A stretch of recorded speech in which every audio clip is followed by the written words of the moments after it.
भोजन में चला प्रेमी मिला न कोय, और प्रेमी से प्रेमी मिले तो गुरु भक्ति दृढ़ होए। सत्संगी जब दूसरे सत्संगी से मिलता है तो गुरु भक्ति और प्रगाढ़ होती है और मजबूत होती है। और सत्संगी वही है भी जिसके मिलने से हमारे अंदर गुरु के प्रति और अनुराग बढ़ जाए, प्रेम बढ़ जाए, तो वही सत्संगी है। और जिसके मिलने से अगर हमारे मन में सांसारिक प्रपंच पैदा हो और तमाम तरह की सांसारिक भावनाएं पैदा हो, तो समझ लीजिए कि हमारी मुलाकात सत्संगी से नहीं हो रही है। तो इसलिए हम सब लोग एक जगह पर इकट्ठा हैं और इसी में से सब लोग साधन भजन करने वाले हैं। तो ना जाने कौन किस स्तर की साधना करता है, तो उसके मिलने से भी एक साधक अगर जब मिलता है तो भी हमारा बहुत बड़ा लाभ होता है। तो ये सब जो सत्संग के कार्यक्रम रखे जाते हैं उसके अनेक फायदे होते हैं। सत्संगी एक दूसरे से मिलता है और सत्संग की बातें करता है तो निश्चित रूप से हमारी आध्यात्मिक उन्नति होती है। आज का दिन हमारे लिए बहुत ही खास है, बहुत महत्वपूर्ण है। जैसा कि आप सभी लोगों ने आज के दिन सुबह जो है 8 बजे के पहले जितने भी सत्संगी हैं वो अपने अपने घरों पर जय गुरुदेव नाम का झंडा लगाते हैं, झंडारोहण करते हैं प्रार्थना पाठ के साथ। तो आज के दिन का बहुत लंबा चौड़ा इतिहास है। संक्षिप्त में हम उस इतिहास को आपके बीच में रखेंगे, उसके बाद और बहुत सारी चर्चाएं भी होंगी। लेकिन हम समझते हैं कि मुक्ति दिवस के पावन अवसर पर अगर मुक्ति दिवस के संबंध में न बात की जाए तो ये भी ठीक नहीं होगा। तो इसलिए भी महत्वपूर्ण हो जाता है कि हम मुक्ति दिवस के संदर्भ में कुछ चर्चा अवश्य करें।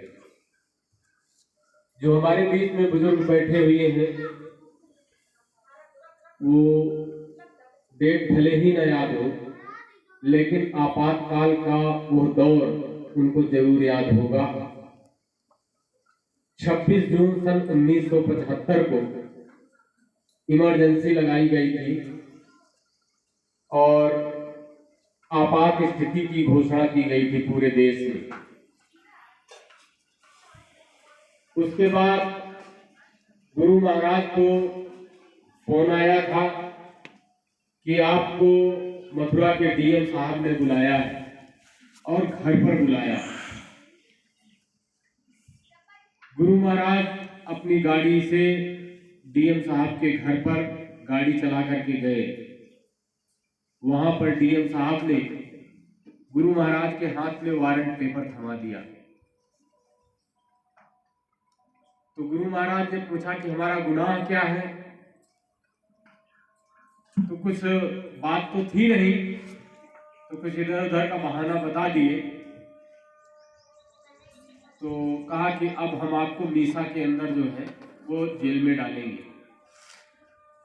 29 जून सन 1975 को गुरु महाराज को जो है आगरा की जेल में सी क्लास में जो है बंदी बना दिया गया।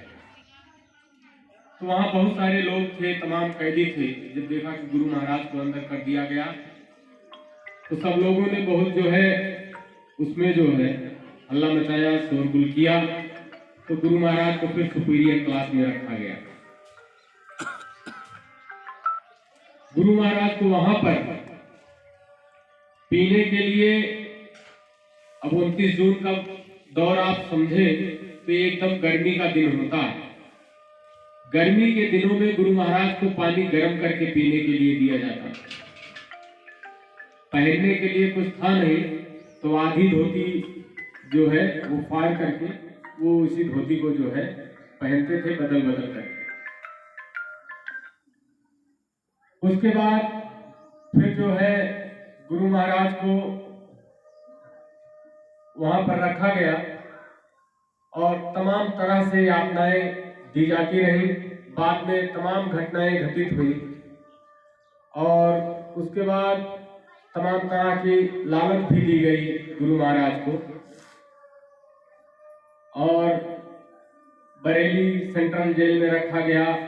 उसके बाद फिर वहां से जब एक दिन 26 जनवरी को बाहर ले जाया गया तो 27 जनवरी 1977 को गुरु महाराज को बंगलौर ले जाया गया और वहां पर जो है 4-4 किलो 5-5 किलो की बेड़ियां डाल दी गई गुरु महाराज को।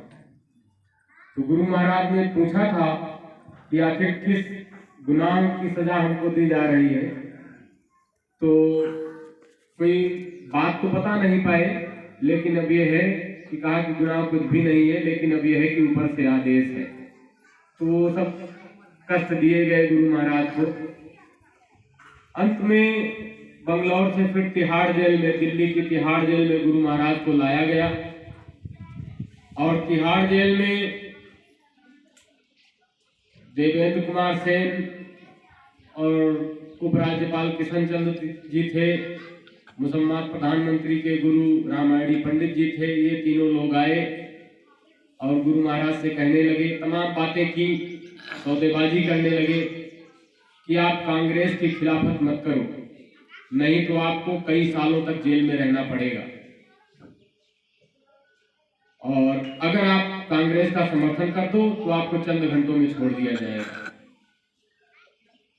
जब गुरु महाराज ने ये बात सुनी तो गुरु महाराज, और वहां पर जो है पहुंचने के पहले जब ये लोग पहुंचे तो वहां पर गुरु महाराज की बेड़ियां काट दी गई, सब जो है निकाल दिया गया और गुरु महाराज के हाथ में एक छड़ी थी। जब ये बातें सुना गुरु महाराज ने तो छड़ी पटक करके गुरु महाराज ने कहा कि क्या कहा? गुरु महाराज ने कहा कि महात्माओं को कभी ललकारना नहीं चाहिए और अब मेरा बयान तुम लिखो। और फिर जो है कहा कि अगर जो है 24 मार्च के बाद अगर बाबा जी को गुरु महाराज ने कहा कि 24 मार्च के बाद बाबा जी को कोई माई का लाल जेल के अंदर रख नहीं सकता, और कहा कि अगली बात लिखो कि कांग्रेस खत्म। तो इस तरह से गुरु महाराज ने बड़े जोर से शब्दों में कहा और कहा कि 24 से 28 मार्च के भीतर अगर ये इमरजेंसी समाप्त नहीं हो जाती तो ये बाहर वाले सब अंदर हो जाएंगे और अंदर वाले सब बाहर हो जाएंगे।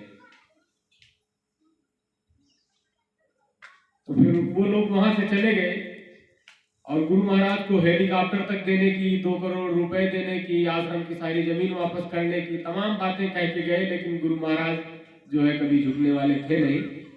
तमाम तरह की बातें की गई और गुरु महाराज वहां से फिर जो है वो लोग चले गए और फिर 23 मार्च को जो है गुरु महाराज को रिहा कर दिया गया और इमरजेंसी भी समाप्त हो गई और सभी लोग छूट गए। तो उस दरमियान भी तमाम जो है उत्तर प्रदेश से तो 14,000 लोग जो है जेलों में गए थे और उन 14,000 जो लोग सत्संगी जेलों में गए थे, सत्संगियों को भी बहुत यातनाएं दी गई, बड़े कष्ट दिए गए। किसी के तो नाखून प्लास से पकड़ के खींच लिए गए और किसी को ऐसे पैर लिटा करके पैरों पर जो है पाइप रख करके उस पर 2-2 लोग चढ़ते थे। किसी के बाल खींच लिए गए और तमाम सत्संगी ऐसे भी हैं जिनका एक उदाहरण हम आपको नाम सहित बताना चाहते हैं कि अगर डॉक्टर कुंवर ब्रजेश सिंह को मैक्सिमम सत्संगी जानते होंगे, वो पति पत्नी दोनों लोग जेल में गए थे और जेल में ही जो है उनको एक बच्चा भी पैदा हुआ था, वो बच्चा है अभी। तो ऐसी ऐसी महिलाएं भी जेल में गई थी गुरु महाराज के नाम पर, जिनको जेल में बच्चा पैदा हुआ। तो सत्संगियों ने कुछ देखा नहीं और उस समय अपने घर में, घर के कोने में बैठ करके भी राजनीति के खिलाफ, वर्तमान उस समय की सरकार के खिलाफ कोई चर्चा अपने घर में कोई नहीं करता था। उस समय ये जय गुरुदेव वाले कचहरी में सरकार के खिलाफ प्रदर्शन करके कि वर्तमान सरकार हिजड़ी है, नसबंदी घोर पाप है, बाबा जी को रिहा करो या हमें जेल में बंद करो, इस तरह के नारे लगा करके ये जेल में गए। पूरे कचहरी के सदन में लोग चौंक जाते थे कि अपने घर में कोई सरकार की खिलाफत नहीं कर रहा। ऐसे दौर में ये कौन लोग हैं जो बिल्कुल जलती आग में कूद पड़े हैं और सीधे सीधे सरकार की खिलाफत कर रहे हैं। आलम ये था कि एक गाड़ी, उस समय इतनी ज्यादा जो है 4 चक्के की गाड़ियां नहीं थी। गांव में अगर एक गाड़ी पहुंचती थी बाजारों में तो पूरी बाजार के लोग भाग जाया करते थे, कहीं ऐसा ना हो पकड़ के नसबंदी कर दे। तो इस तरह की तमाम घटनाएं हो रही थी और तमाम तरह से पीड़ा पहुंचाई गई, लोगों को बहुत कष्ट दिए गए, सत्संगियों को बहुत मारा गया, पीटा गया। लेकिन सत्संगियों ने, 14,000 भी बहुत बड़ी संख्या होती है उस समय के लिए, इतने लोग जेल में गए। अंततः सरकार को हार माननी पड़ी और जो है आपात स्थिति को समाप्त करना पड़ा। अब जरूरत इस बात की है कि गुरु महाराज ने जो इतनी मेहनत की, इतना परिश्रम किया, वो किसके लिए किया, क्यों किया? गुरु महाराज का उद्देश्य जो था, गुरु महाराज हमेशा कहते थे कि हमारा अंतिम लक्ष्य आपसे भजन कराने का है और कोई दूसरा लक्ष्य नहीं। केवल एक उद्देश्य है कि आप भजन करके अपनी आत्मा का कल्याण कर लो, और कोई दूसरा लक्ष्य नहीं। जो कुछ भी किया गुरु महाराज ने, वो सब केवल इसलिए किया कि हमारी आपकी जीवात्मा नरकों में जाने से बच जाए, 84 लाख योनियों में जाने से बच जाए और क्या कहते हैं कि फिर से हमको आपको जन्म मरण के चक्कर में न पड़ना पड़े। तो जो कुछ भी किया गुरु महाराज ने, वो सिर्फ इसीलिए किया। हमको आपको जो सत्संग सुनाया गुरु महाराज ने, उसमें यही बताया कि ये मानव शरीर किराए का मकान है और थोड़े दिनों के लिए मिला। थोड़े दिनों बाद आपसे खाली करा लिया जाएगा और जब खाली कराया जाएगा तो उसकी जो है कोई अग्रिम नोटिस नहीं दी जाएगी। जैसे ही आपका समय समाप्त हुआ, तुरंत आपकी जीवात्मा को इस मानव शरीर से निकाल करके वो बाहर करेगा। 1 मिनट या 1 सेकंड की भी मोहलत नहीं देगा, क्योंकि जब यमराजा आन पड़ेंगे तो नेक धरत नहीं धीर, करो रे मन वादिन की तदबीर। उस दिन के बारे में सोचो